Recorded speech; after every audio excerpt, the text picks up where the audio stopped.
When the doorbell rang that night, I was still in my work shirt, untucked and damp around the collar. I opened the front door expecting a neighbor or maybe one of those annoying food delivery mix-ups. Instead, I saw two scruffy men standing there, both in courier uniforms that looked like they'd been yanked out of a Goodwill donation bin. "Greg Banner?" one asked, squinting at a small notebook. "We have some questions." My hand instinctively tightened on the doorknob. Behind me, just inside the foyer, sat my suitcase. Still unpacked from the week-long trip to Chicago. Still untouched since Michelle dumped it on the front porch last night with a sticky note that said, "You'll be staying in the basement." I hadn't even made it upstairs. The note said it all. No hug, no explanation, just a banishment to the lower floor like some problem she didn't want to look at. Now these two strangers were asking for me by name. About what? I asked carefully. The taller one flashed an ID. It was a badge, not a delivery badge. "Detective Ferris. My partner here is Lopez. We'd like a few minutes of your time regarding an incident that occurred earlier today." I stared at them, letting my face go slack with polite confusion. "You sure you've got the right house?" Before either of them could answer, I heard the clink of glass from the kitchen. Michelle stepped in, barefoot, hair wet from a recent shower, holding a dish in one hand and looking like she just walked into the third act of a play she hadn't rehearsed for. "Oh, everything okay?" she asked too casually, eyes darting from me to the detectives. She fumbled the plate in her hands, dropping it into the sink with a loud clatter. Her smile froze as she tried to recover, but her eyes flicked, barely, for a second, toward the basement door behind me. She was scared. "We just had a few questions for Mrs. Banner," said Ferris, watching her closely. "An incident downtown, at the Carillon Gallery." Michelle tried to hold her composure. "That was earlier today, yes. I went for the exhibit. Witnesses say you were involved in a heated exchange with a man outside the gallery," Ferris continued. "He was assaulted not long after." Michelle's breath caught. She shook her head, then nodded, like she couldn't decide which way to lie. Nothing happened. I mean, we just argued. But I didn't." She started to cry. Right there, in the middle of the kitchen. She collapsed against the counter, trying to talk but mostly choking on guilt. I just stood there, my mind no longer fuzzy. She'd known the man. She'd argued with him. And now he was in the hospital or worse, and two detectives were standing in my entryway while my suitcase, still untouched from last night's cold welcome, sat behind me like a punctuation mark. I turned back to Ferris. "Sorry, what does any of this have to do with me?" "Maybe nothing," he said. "Maybe everything. We're just trying to understand who was where and why." I looked at Michelle again. Her tears didn't move me. If anything, they confirmed what I had already begun to suspect. This wasn't just about infidelity. This was something else. Something bigger. She had shoved me into the basement like garbage. Now I had to wonder, was that just to get rid of me? Or was she hiding something downstairs? I turned to the detectives. "You want coffee?" I asked. "Might be a long night." The call came in just after lunch. I was at my desk pretending to review an estimate for a project I already knew we'd reject. The screen glowed back at me as my phone buzzed against the keyboard. Unknown number. I let it ring twice before answering. "This is Anthony." A man's voice, calm and official. "Mr. Blake? This is Detective Lopez with the city precinct.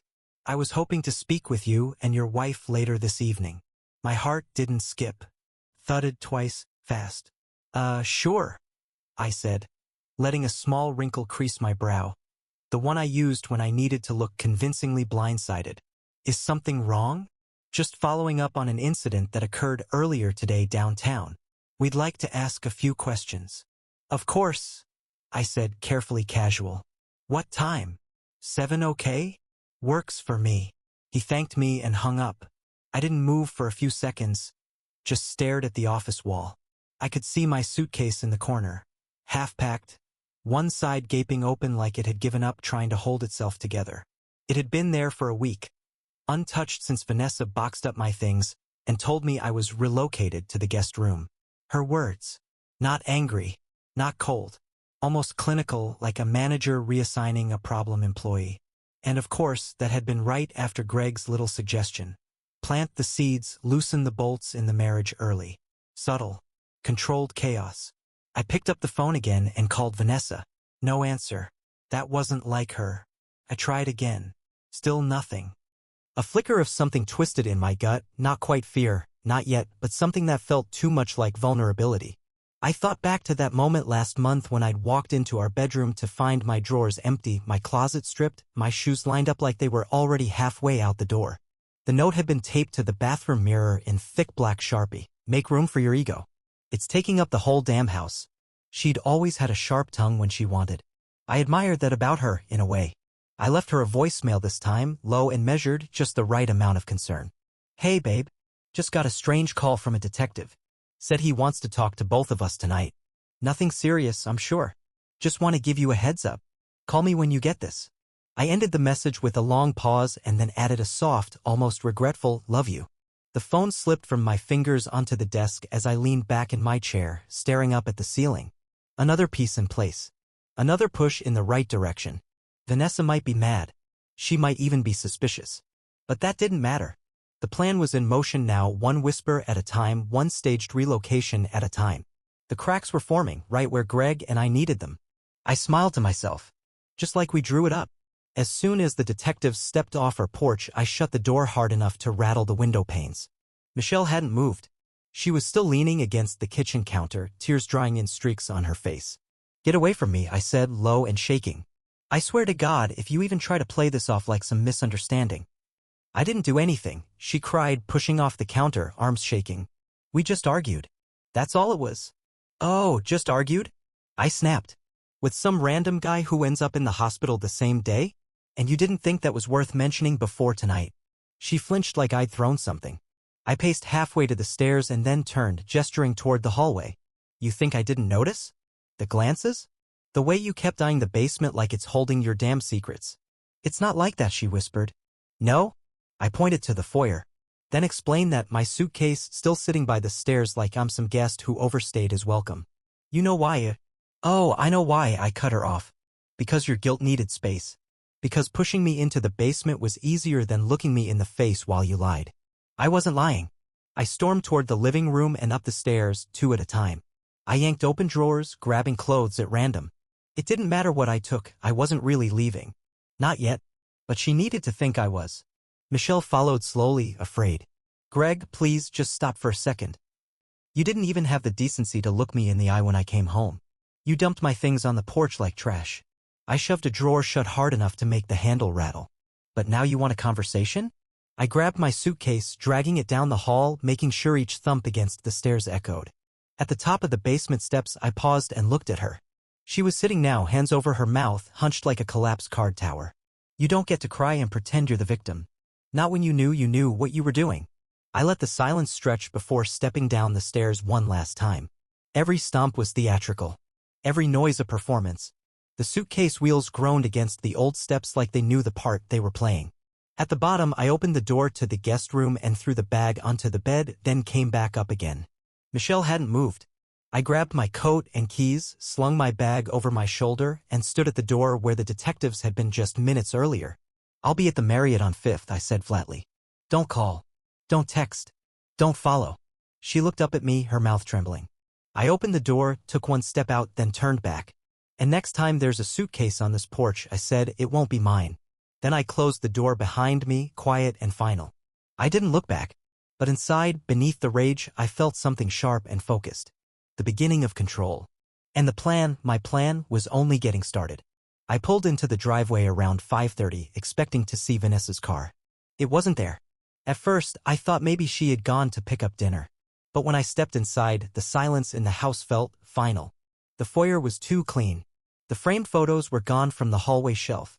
The entryway table, where she kept her purse and sunglasses, was empty. My stomach dropped. I ran up the stairs, two at a time, into the bedroom we hadn't shared in weeks. Her closet doors stood open. Hangers swayed lightly, empty. Her side was stripped clean, no shoes, no scars, no trace of her existence. The bed was still made on my side. Mine looked slept in. Hers didn't even look like it had ever been here. I clenched my fists. The same room where she had shoved me out with a note about needing space for mental clarity was now ghostly still. She was gone. On the nightstand was the note I'd left her weeks ago, the one I had written just after Greg's first call, planting the idea that we were both being taken for granted, that maybe we needed to reset expectations. That note had started all this. But now? Now she'd flipped the whole board over. The doorbell rang at 6 sharp. I already knew who it would be. Detective Lopez stood there in his plainclothes blazer and slacks, holding a notepad like he had just stepped out of a procedural drama. No Ferris this time.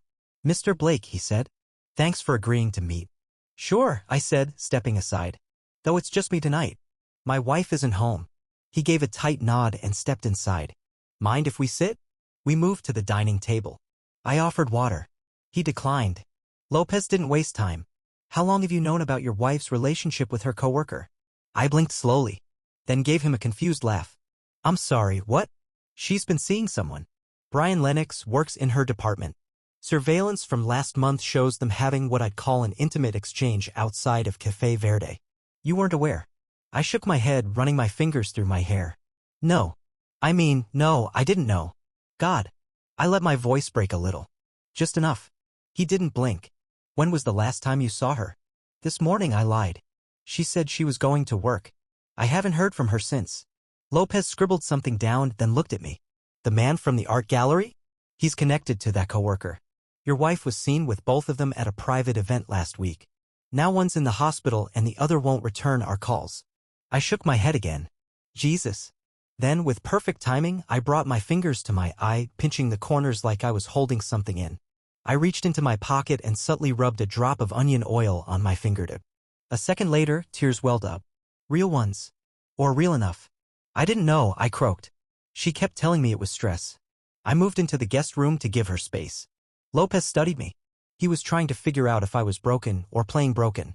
Can anyone verify your whereabouts yesterday between 2 and 4 p.m.? Of course, I said quickly. I was at a meeting with 2 clients. I can give you names, numbers, even receipts.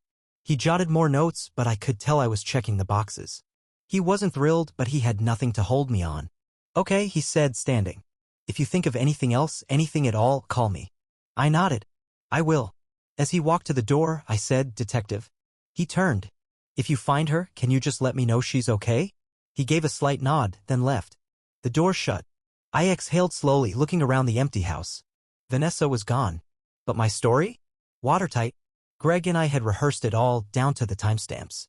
Even the alibis were double-checked. The real damage was already done. And now, thanks to her silence, the path ahead was clearer than ever. Wednesday morning felt like a scene out of some polished legal drama. The kind where everyone speaks in tight-lipped phrases and nobody ever really says what they mean. I was at the law office early, sitting in the waiting room flipping through a magazine I didn't care about, just trying to look bored. My suitcase sat beside me, half-packed on purpose, enough to look authentic but not desperate. I brought it for show. A subtle prop in my ongoing story of separation, the image of a man in transition. A man struggling to hold it together. Then the door opened and in walked Greg. He was wearing his standard business casual armor, blazer, dress shirt, clean shave, but his eyes met mine like we were strangers. Not a twitch of recognition. Not a blink. Just a quick glance, a polite nod to the receptionist, and then he sat down 2 chairs away. We'd planned this. Act like we didn't know each other. Keep the distance. 2 men in the same boat, supposedly both victims of broken marriages. He set his own suitcase next to his chair. It looked heavier than mine. I caught his eye and gave him the smallest gesture, a lift of my chin toward the bag. He smirked. That knowing, crooked smirk he always used when things were going exactly to plan. 10 minutes later, I slipped into the restroom. 2 minutes after that, Greg followed. The moment the door shut behind him, we both exhaled like we just stepped off a stage. You good? I asked. For now, he said, leaning against the sink. Still playing the heartbroken husband. Detective Ferris left another message. I didn't answer. Smart, I said. Don't give them anything new to chew on. He nodded, rubbing the back of his neck. I keep thinking about that guy outside the gallery. The one Michelle yelled at. Don't, I said firm. We talked about this. That was just noise. Distraction. Greg looked at himself in the mirror like he didn't quite recognize who he saw. It's not guilt, he muttered. It's just the weight of all of it. I clapped him on the shoulder. We're almost through. Keep your story straight, and this time next month you'll be sitting in mediation with a clean slate." He didn't answer. He didn't need to. We washed our hands, adjusted our shirts, and walked out like nothing had happened. Back to the performance. Back in the waiting room, we sat on opposite sides again. Two strangers caught in similar storms. Two battered men with bags at their feet and stories too complicated to unpack. Across from us, a woman glanced at our suitcases and then at us. Probably assumed we'd both just come from bad breakups or cheap motels. She wasn't wrong. At least not entirely. Because those bags weren't just luggage. They were symbols. Props in our little theater of betrayal. And the more they weighed, the more believable we looked. Greg crossed his leg and went back to pretending he didn't know me. I turned the page of my magazine. And silently we waited. The pub was one of those places tucked between a laundromat and a vape shop. Barely noticeable unless you were looking for it. Dim lights, wood-paneled walls, and a jukebox stuck in the early 2000s. It was perfect. Greg was already at the back corner table when I walked in. 2 beers sat between us, sweating, half-drunk. His sleeves were rolled to the elbows, the faint outline of his basement exile still lingering in his posture. "Look who finally shows," he muttered.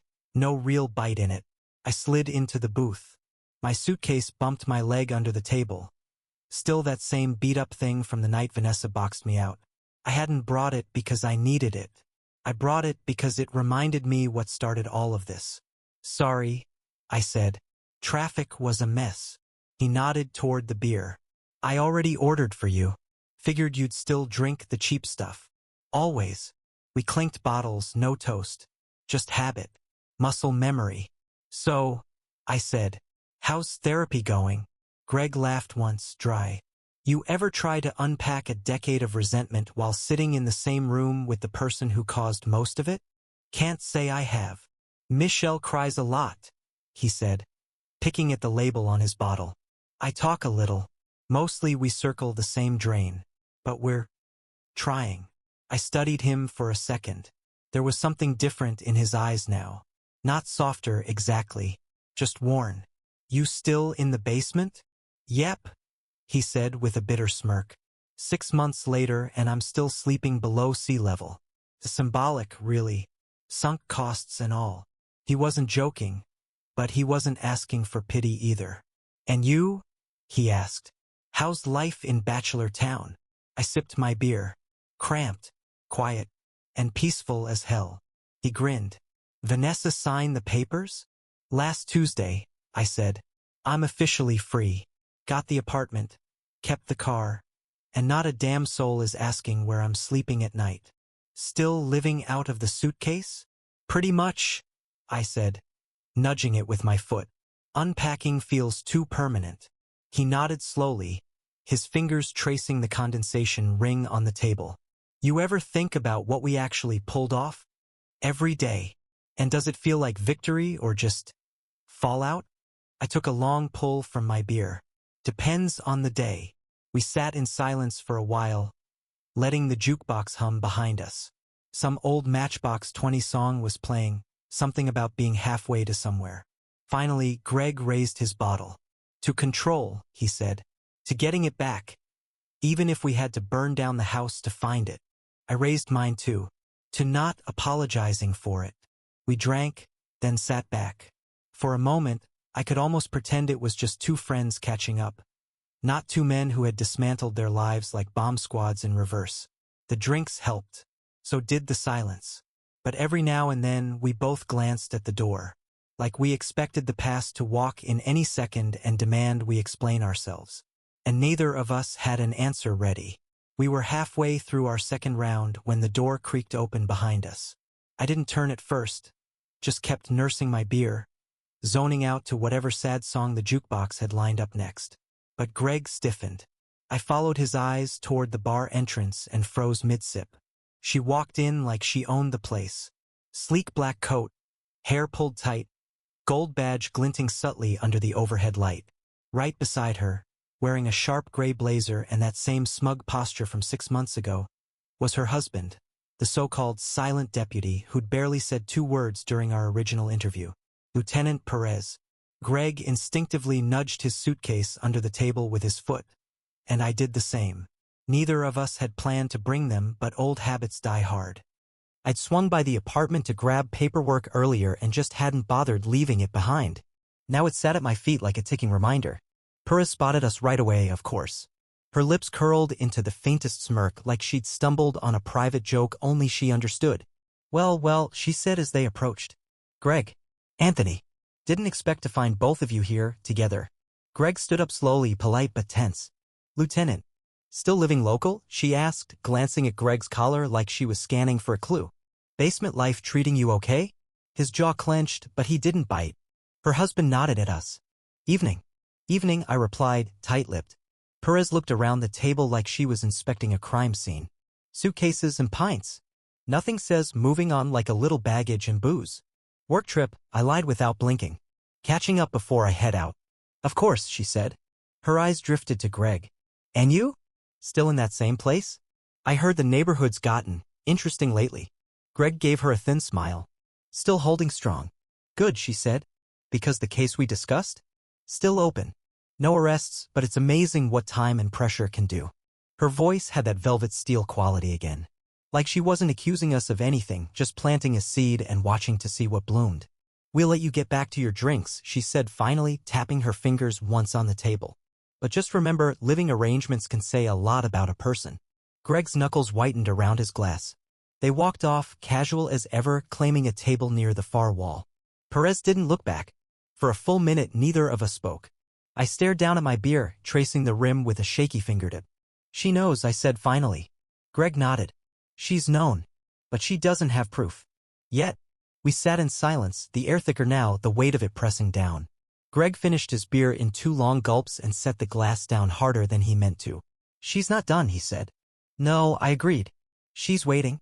He looked at me then, not with panic, but something closer to resolve. If she digs deeper. We keep quiet, I said. We stick to the story. We don't flinch. Greg nodded, then offered a tired smile. We built this thing. We can keep it standing. I reached down and zipped my suitcase closed, slowly and deliberately. Let's just hope no one goes looking in the basement.